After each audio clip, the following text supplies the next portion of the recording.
Welcome to the Polari podcast with me, Sophia Blackwell. And me, Paul Burston. And Paul, where are you joining me from today? Are you in London or Hastings? I'm in sunny London. Sunny South London. Fantastic. And I'm in sunny North London. At least it is sunny, and it is nice and bright, if a bit brisk today. So you've been on tour quite a lot recently, haven't you? When was the last gig outside of London that you did? The last gig was Edinburgh, which was fabulous. Really fabulous.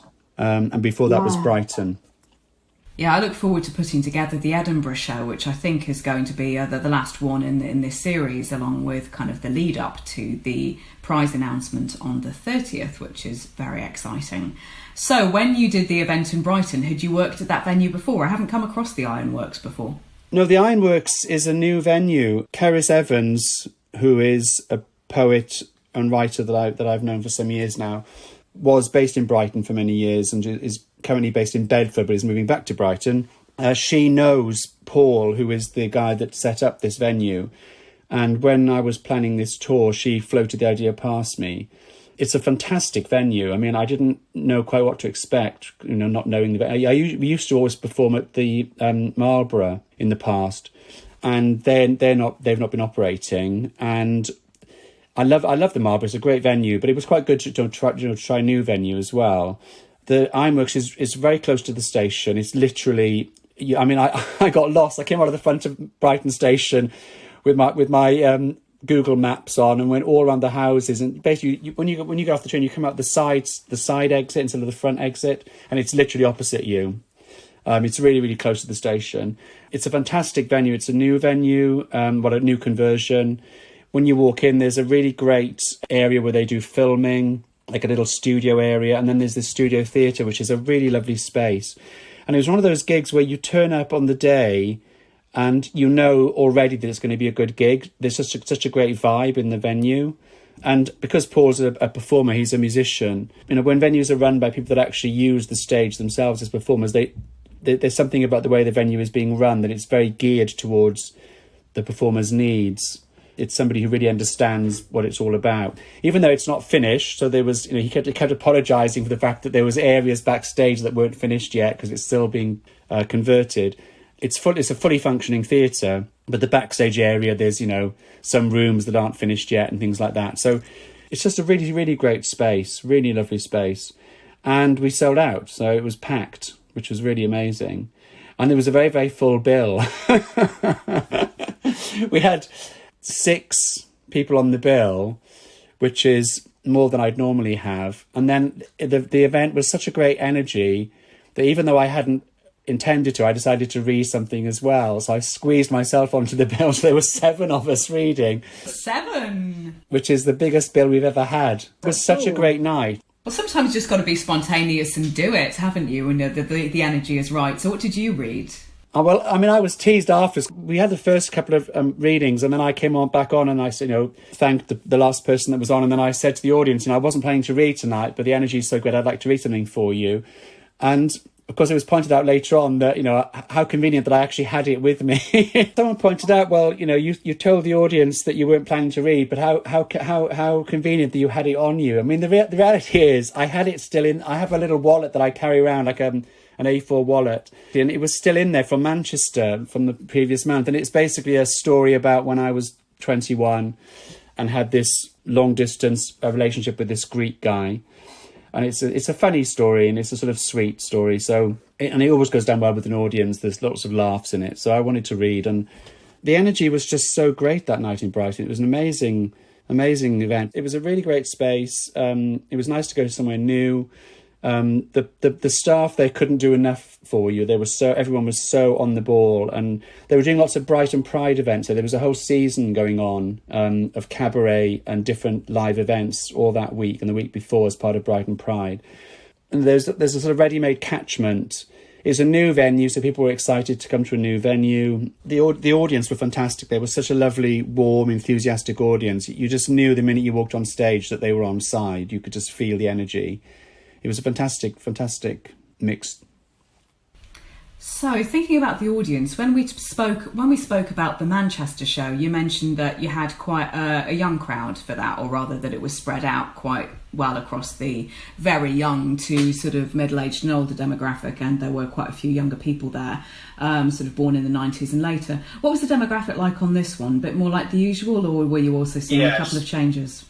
Yeah, this was more of our usual sort of demographics. I'd say kind of 30 plus most people. There were a couple of younger people, but not many. I think it's always a reflection of who's on the bill as well. So I mean, there was nobody on this bill who was under 30. So that I think people tend to gravitate towards events based on the kind of demographic that's on stage. I think that's inevitable. And you can't always, I always strive to have as diverse a range of people as possible within the constraints that are inevitably there based on where you are, who you know, who's available, what kind of work they're producing. Because my main criteria for an event is always that there should be a wide range of voices, meaning literary voices. So it's not just about diversity in all the other senses. It's also about the diversity of the work. And I'm also this tour is very strongly linked to the Polari Prize because it's celebrating the 10th anniversary of the prize, although we're now in the 11th year because everything was delayed because of COVID. So I've obviously focused on people as much as possible who are linked to the prize. So we had 2 people on the bill who'd been on long and short lists in past years. Actually, and we also had a previous prize winner, John McCullough. Once you've kind of fulfilled that criteria, then you've got a few other places left on the bill. And of course, then you have the host pushing himself onto the bill as well. So you should enjoy your moment in the limelight, though. You're often giving it up for us. And when it comes to, events where you have a bit more flexibility, I've done it a couple of times as well, though it's always tempting to let the others go first, especially when you've asked them to come along. So what was the running order? Do you remember? Gosh, that's a good question. Cerys Evans was first, then David Fennell, then Allie Rogers and me, and then The Interval, and then John McCullough, and then Robert Hamberger. So, out of the performers that appeared at this Brighton event, I'm only that familiar with 2 of them, I think, though I had heard of Robert Hamberger because he's published by the company that I work for, and I have been looking forward to reading his new book, which I have not yet got around to. You started off on that event with Cerys Evans, who has appeared on another of our podcasts this season, Polari at the RBT with Adele Anderson, when they were talking about all things trans and their journeys. The excerpt that I have, which we're going to broadcast as part of this show, is Cerys talking about an imaginary lover or an idealised lover. What was the rest of the set like, and what do you think about the idealised lover idea? Do we ever kind of waste our time thinking about the perfect man or the perfect woman? The set was very varied. I mean, Cerys opened with a poem that she first performed for me the first time I ever met her at a workshop in Cardiff, which is about being invited to a nudist beach. And it's a sort of her thought as a trans woman about what that meant to reveal oneself bodily in that way in public space. I mean, there was also a poem about perfectionism called Dear Perfectionism, which is all about sort of how perfectionism and anxiety can basically stop you from being creative. So she's basically addressing head on that nagging, doubting voice that you have on your shoulder when you're a creative person. Dear Perfectionism, thank you for your constant interruption. Without you, how could I ever know I was doing a bad job? Or lazy? Or worthless? Dear Perfectionism, you are the looming shadow I could almost call friend. I can always count on you to drain the joy like blood from an artery, and just like Dracula, I've somehow fallen into the spell that you are somehow good for me. Dear Perfectionism, I've never known a family heirloom quite like you, passed from wrinkled hand to a baby's grip. I could see you when I was criticised for only getting 95% or my inability to capture football. I've heard you uttered from the bitter, twisted lips of those who'd say how much better I'd feel with a makeover. But without you, how could I get others to like me?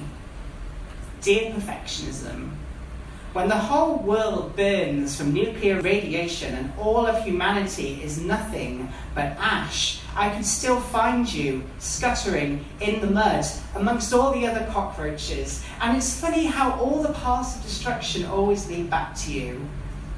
Dear perfectionism, you're the one that probably started the nuclear war in the first place. Dear perfectionism, I know I'm not very good at the whole trans activism thing, but I sleep with too many stuffed animals to be angry all the time. My attention span is too short for a sit-in, and my bladder wouldn't hold out long enough to be chained to a building. But the biggest fight I face each day is with you, and I'll probably never win. But if I could figure you out, then maybe I'll figure everything else out too. Dear perfectionism, there isn't a day that goes by where anxiety isn't a heavy weight on my lungs. Where I wonder whether today will be the day where demons feast on my mind, and yes, you are one of them. But to hold my spine straight in a world that tries to force it down is not bravery. I'm just a workaholic. Dear perfectionism, there is more to life than being perfect. Sometimes it is only through the worst prophecies coming true that I can realise that maybe I like imperfection. Show me a scar and I will show you a story more beautiful than words can ever tell. And speaking of words, I'll use a double negative in a sentence if I want to. Ain't no one gonna tell me any different. Dear perfectionism, the heart is a muscle. And every time I turn my back on seeking you out, it's like I'm running a marathon attached to a ventilator. But still, I do it because I want to live and to laugh and to feel beautiful. Dear perfectionism, I am beautiful. I've been beautiful since the day I was born, but it's not the beauty that you would define. It's the love that you get when you look at a flower. It may never cover Vogue, but it will pollinate the earth faster than words ever could tell. With words and with letters. Dear perfectionism, thank you for listening. You are proof that there is still good within this world. Because if I'd never found you, I never would have gone looking for me. Thank you.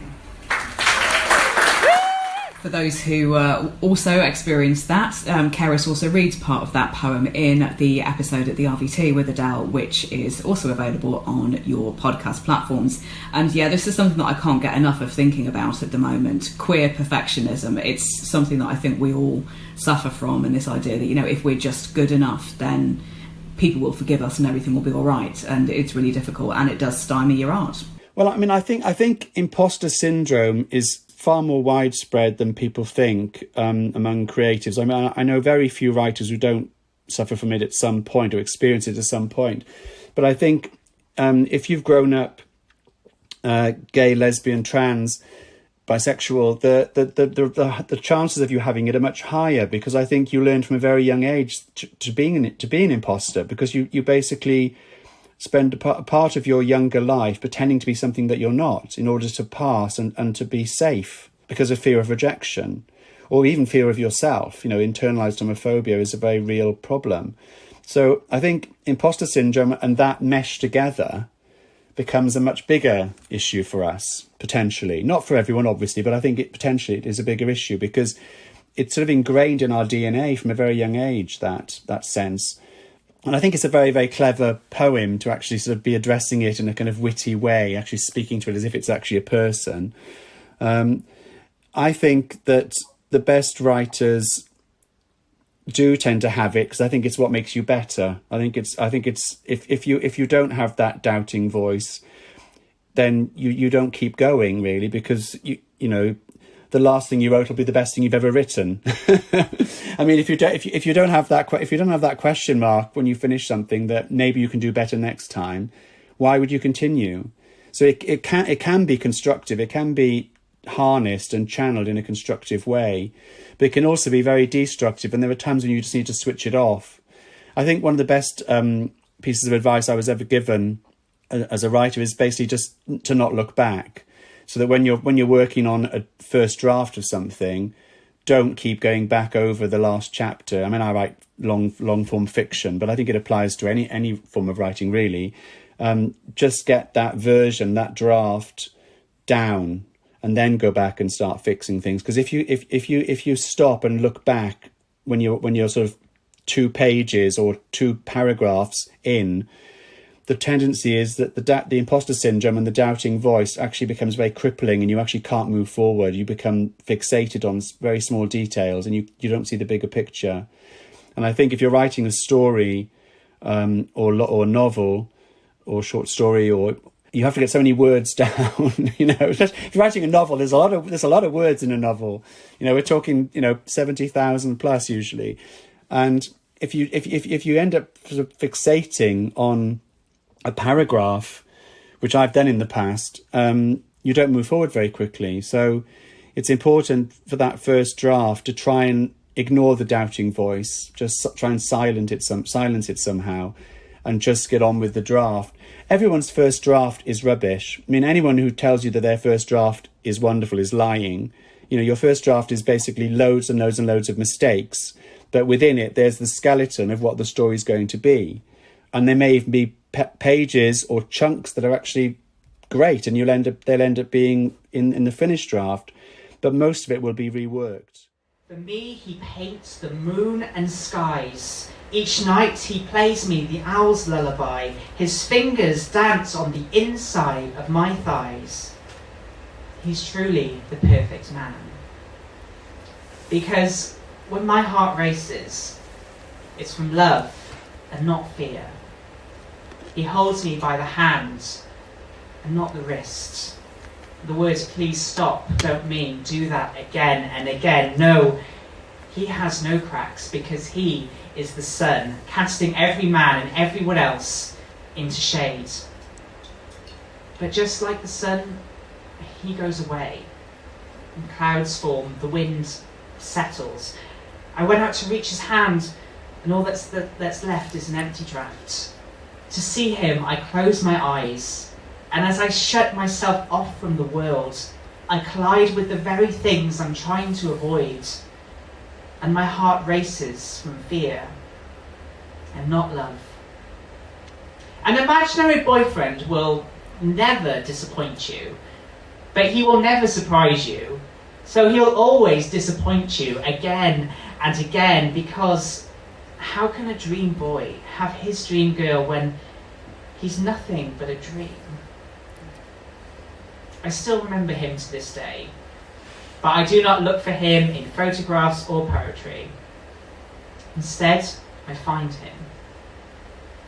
When my heart beats from the fear of what I love, or the love of what I fear, when I laugh so hard my cells feel like supernovas, or as I race the lanes of my life, and as the wind rushes through my hair, I could almost hear it say, "That is my girl."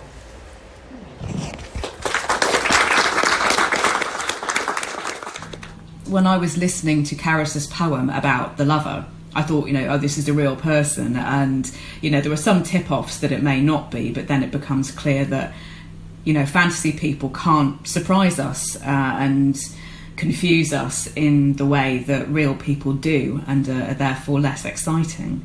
So yeah, it's an interesting thought, isn't it? This idea of the idea of the perfect lover who may or may not show up. I think it is, and I think gay men in particular, in my experience, often have this. It's the Quentin Crisp great dark man syndrome. What's that? The idea that somewhere there's a man who's going to rescue you from yourself. I've certainly had that in the past in my life when I was younger. When I was writing my memoir, I was quite sort of surprised when I was sort of revisiting periods of my life in my early 20s that it was a recurring theme. I was constantly looking for someone else to complete me and to make me happy. And the reality is that never works. You know, you have to find your own completion in yourself and your own happiness in yourself. And that isn't to say that you can't love and be loved. That's a really important part of life, I believe.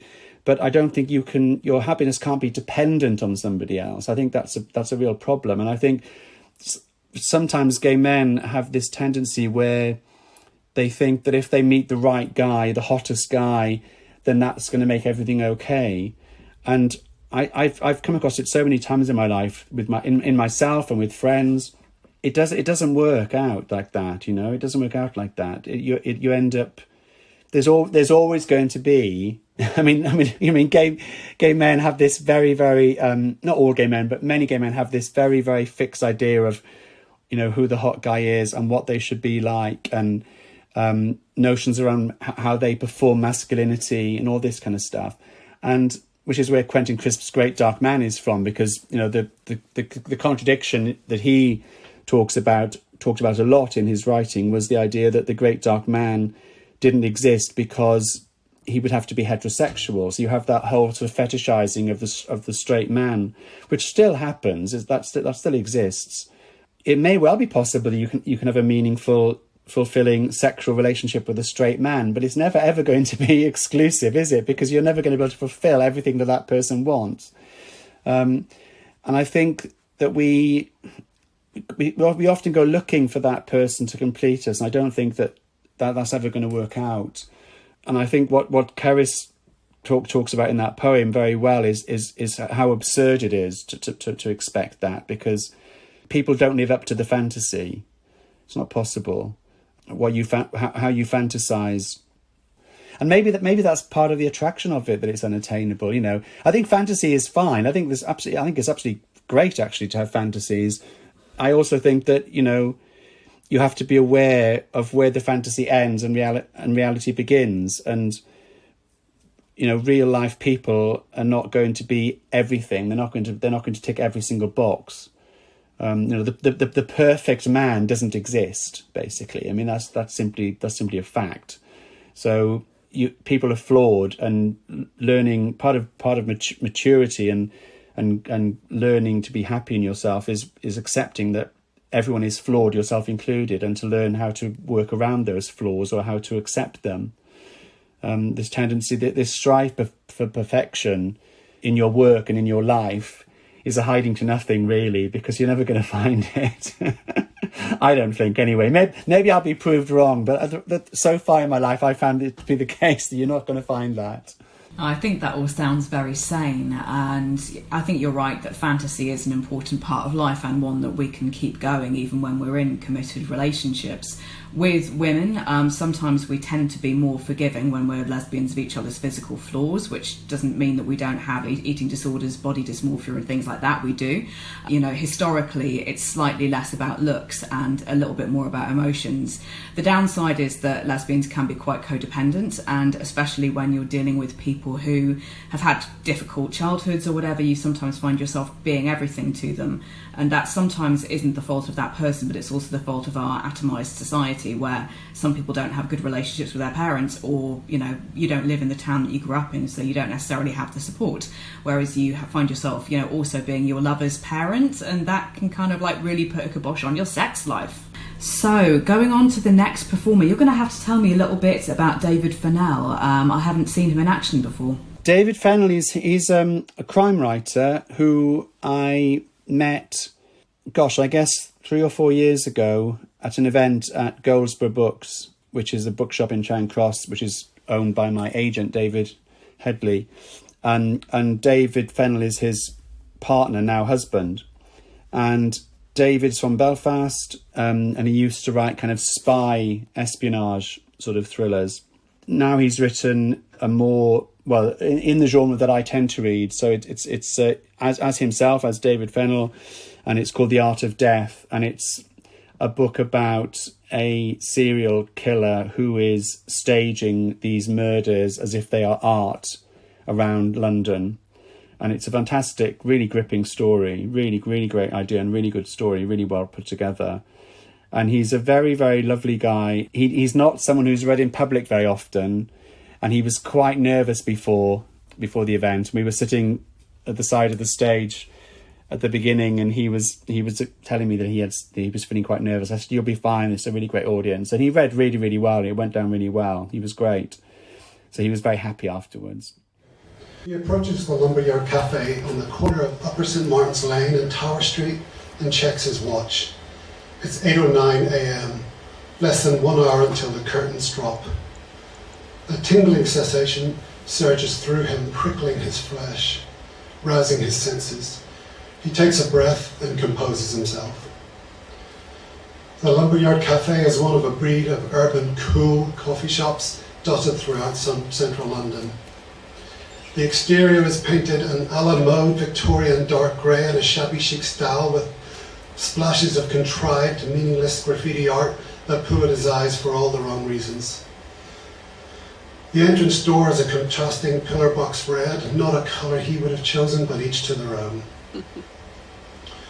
Peering through the cafe window, he sees Elaine Kelly's blonde head nod and shake as she chats to her Betty Jackie, the friend who is forever posting cat pictures, mood memes and filtered selfies with ridiculous pouting lips.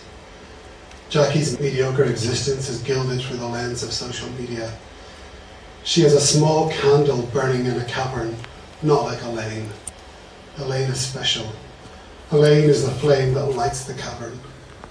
But Jackie has her uses. Jackie's social media is his window into Elaine's whereabouts. Her postings have brought him here today. If he is lucky, he can sit close to her, listening, watching, smelling. A smile crosses his face as he appraises his muse. She'll be an exquisite addition to his next exhibition.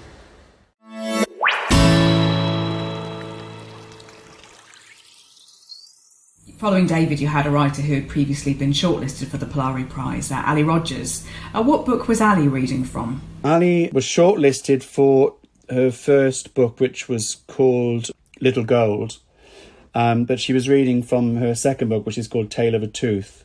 It's in the voice of a child. It's a very difficult thing to pull off that. I mean, I've written one novel where there is the voice of a child just for a part of the book. Is in The Black Path. The narrator's called Helen, the main character, and at one point in the book you're inside her head when she is a small child. She's 10.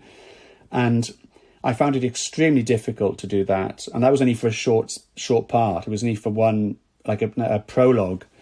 To write an entire book in that voice is a really, really challenging thing for a writer, I think, because the tendency is to give that character too great a vocabulary or to have them think like an adult when they're actually still a child.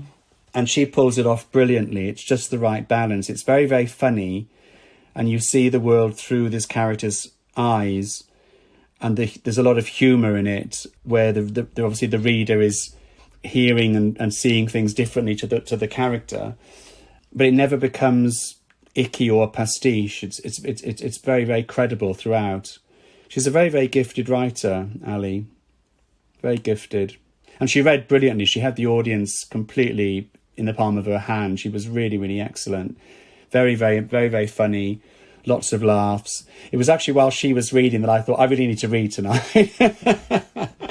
I want a bit of that. I want a bit of that, yeah. I want to do that. They've started their day, they went to the pier, all was good.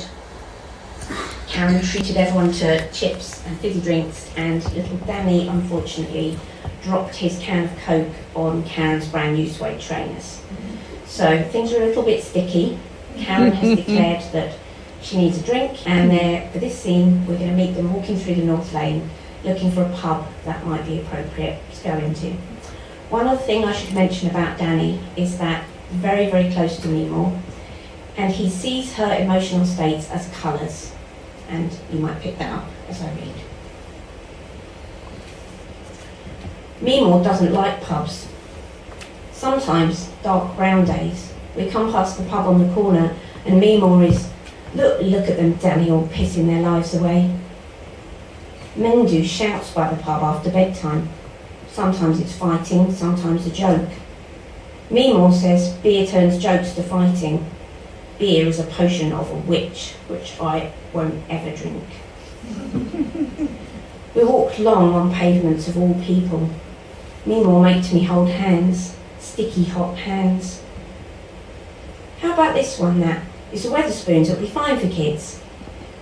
It's so busy though, Kay. Can't we find something a bit smaller?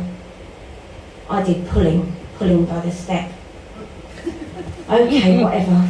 Karen was going fast, wiggling in and out of all the people. Lots of people now, and all in the roads, no cars. Kay, Karen, how about in here? Looks nice. Is it a pub? Yeah, look. Okay, whatever, I just need a bloody drink. The pub wasn't like the corner one at home. This pub was big clear windows, flowers on every table. Little white softer flowers in blue pots, wispier green bits too. I touched gently. Meemaw moved it away. Leave it, Dan.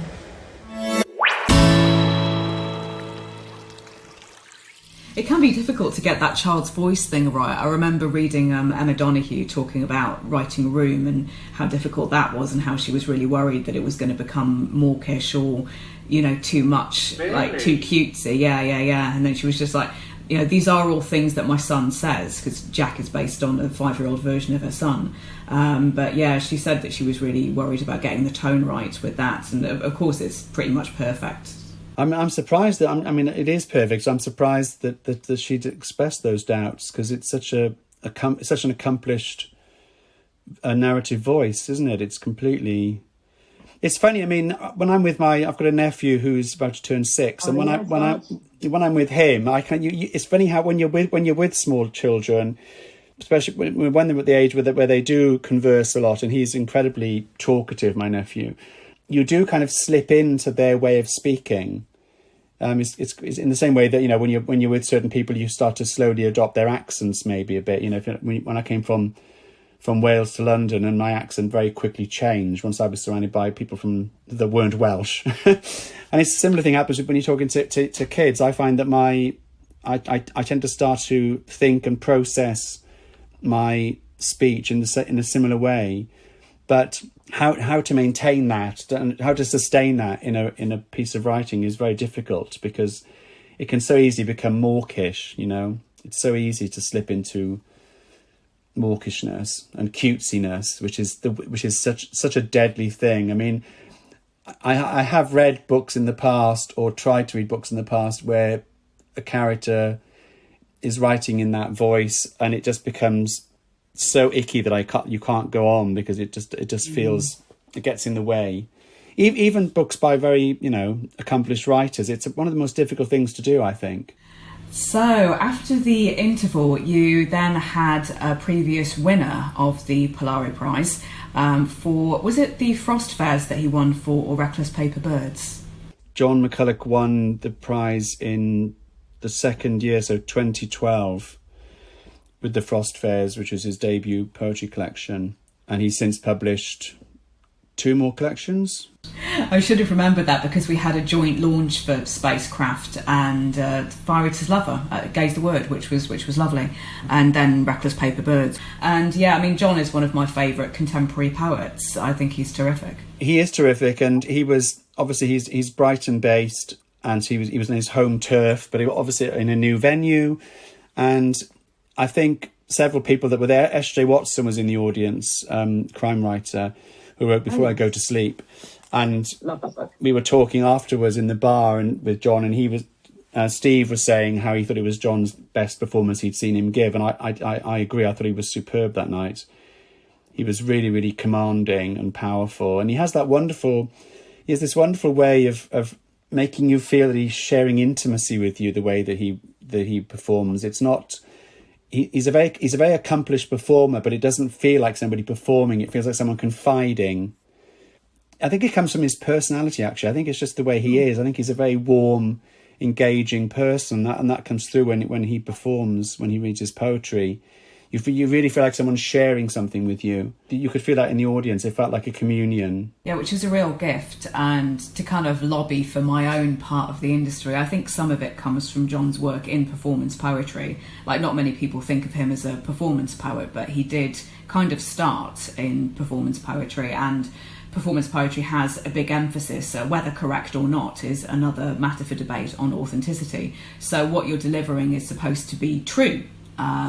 And he's sort of taken some of that, not the kind of, trauma porn version which you see in some performance poetry, but the same kind of thing as you see in Joelle's, like, this happened, this is a commemoration of it, and this is my take on it, and this is my truth, basically. And I think part of that comes from working in that genre. And he has some poems like "I was born in an Adidas tracksuit" that are more performance-y than others, and some that are more soft and delicate and may not go over so well in performance. But I think that authenticity and truth has migrated from the performance work to the page, which it doesn't always. No, that makes sense to me. I mean, I didn't know that, but that makes absolute sense to me, because Joelle is a similar trajectory. I mean, she and I have spoken about that. That her background was very performance, and that shapes the work. And I get that. It makes total sense. Tender vessels. I keep trying to slip away through the crowd, but history won't take its mouth off my body. What was exacted on someone else's softness, his cuttable flesh, is always about to happen here. The vague kinship which exists between tender men glowing with thirst starts in awareness of this. How we're unstitched by tongue prints, resurrections. Standing in a street party, one pride, I saw a figure stomp through, fists raised, and strike 3 boys. They dropped to the ground, clutching their heads. I witnessed everything, squeezed a stranger's shoulder. Then 15 minutes on, my body was distracted utterly by the smell of oranges. The unspeakable scrapes a fingernail across my neck, but I can only concentrate so long before I wind up decanting myself into the nearest fizzing light. Instagram, house music. It's like those inventors who tried to devise a spray-on cast for broken bones, created silly string. But there are remedies worse than squirting meters of sticky mayhem across a jubilant face. Outcomes bleaker than attempting, despite the scissors, to inhabit this 21st century skin. I live in a dream of plummeting from the earth's tallest building without ever having felt more beautiful, because I'm not the only one falling. I'm in a crowd, a loose democracy of dissent. Velocity with its hands all over our bodies, but not enough to stop us gossiping and blowing kisses as we speed through the air together, reckless paper birds. They will find us with our beaks wide open.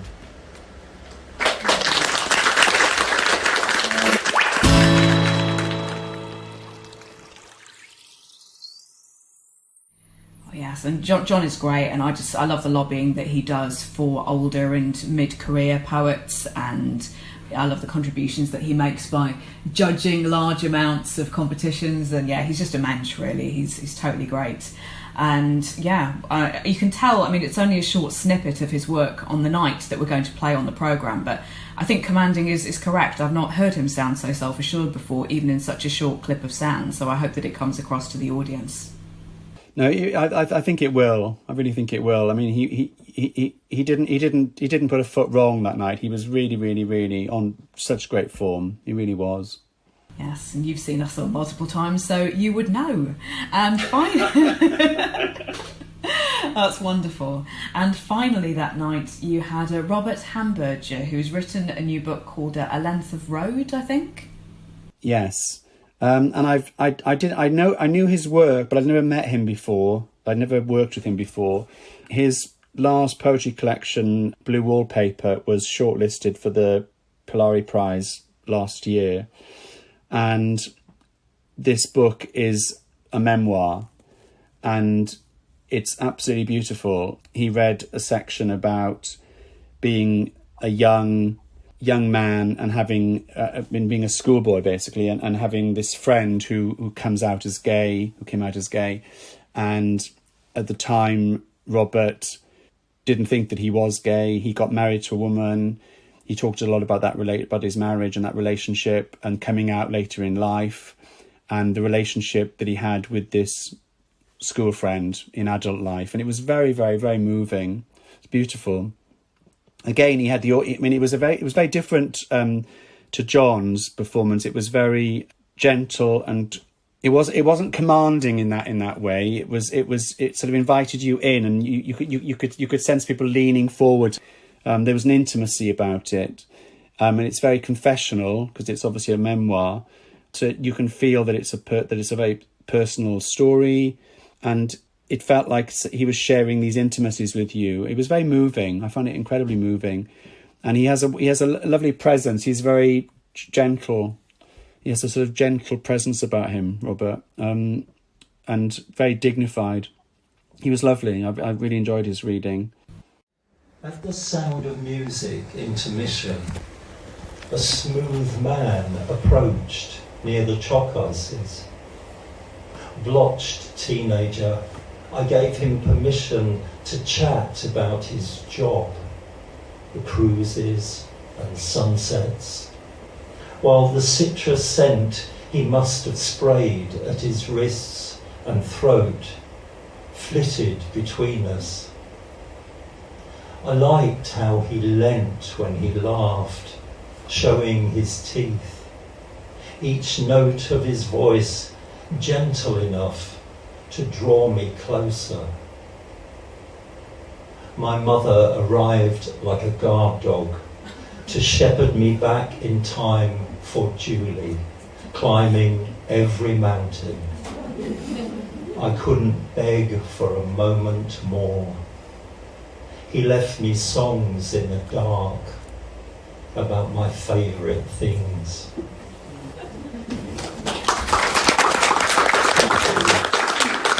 I understand from the blurb, because his publicist actually contacted me about potentially doing something, which I've been unable to do so far because I am on a deadline. But she mentioned in the press release something about him being inspired by the poetry of John Clare. Did he kind of cover any of that? He did talk about that quite a bit. Didn't John Clare make this journey? Is that the case? Yeah. So he's basically literally following in the footsteps of John Clare. So there's this device in the book that he's actually, well, not even a device, but there's this thread throughout the book that he is literally following in these footsteps on this journey. So it's kind of a personal journey, being a memoir, but it's also a journey that's about something bigger than just the personal journey. So it kind of broadens out into a wider discussion around John Clare and about poetry and about the power of poetry, what it can mean to you as a writer and as a reader. It's a really great book, actually. I really loved that book. I didn't realise until the last show that we recorded, Paul, the Manchester one, that you had also written poetry in your youth. Does any of this tempt you to get back into writing it? Heavens no. Oh my God, it was. I discovered some of it recently that I kept some from my early 20s, and oh my God, it was so bad. It was so bad. Love it. I don't think the world needs to hear. I don't think, not even the world. I don't think the Polari audience or any audience needs to have my poetry inflicted upon them. I think that would be incredibly cruel.